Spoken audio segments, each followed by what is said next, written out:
Plot खरेदी करायचा आहे आणि जागेच्या शोधात असाल तर हा व्हिडिओ शेवटपर्यंत नक्की बघा। मिरज मधल्या डीमार्ट पासून अगदी 2 मिनिटाच्या अंतरावर लक्ष्मी पार्क मधून आत आल्यानंतर 2000 स्क्वेअर फीटचे 2 प्लॉट विकायचे आहेत। जागेपासून डाव्या साईडला आणि उजव्या साईडला दोन्ही साईडला मेन रोड असणार आहे आणि प्लॉट पूर्णपणे स्वच्छ केलेला आहे। जागेला चारी बाजूनी कंपाऊंड केलेले आहे आणि लोकांच्या आजूबाजूला घरं आहेत।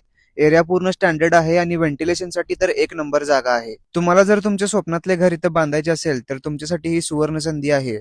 त्यात आणि पाणी आणि वीज सारख्या सुविधा इथं अगदी सहज उपलब्ध होतील। प्रॉपर्टी पासून DMart, Indian oil petrol pump, Bapuji Salunkhe महाविद्यालय, मिरज सिव्हिल अगदी जवळ असल्या कारणाने सोयी सुविधांसाठी एक नंबर जागा आहे। टोटल प्लॉट साठी मालकांकडून अपेक्षित किंमत ही 33 लाख रुपये आहे, तरी ती बैठकीत कमी करता येईल। आणि प्लॉट संदर्भात अजून माहिती हवी असेल तर स्क्रीनवर नंबर दिलेला आहे। तसेच सांगली जिल्ह्यामध्ये तुम्हाला कोणती पण तुमची प्रॉपर्टी विकायची असेल किंवा नवीन खरेदी करायची असेल तर प्रॉपर्टी पत्रिका जिल्हा सांगलीच्या नंबरवर डायरेक्ट कॉल करा आणि जाता जाता पेजला फॉलो करायला विसरू नका। धन्यवाद।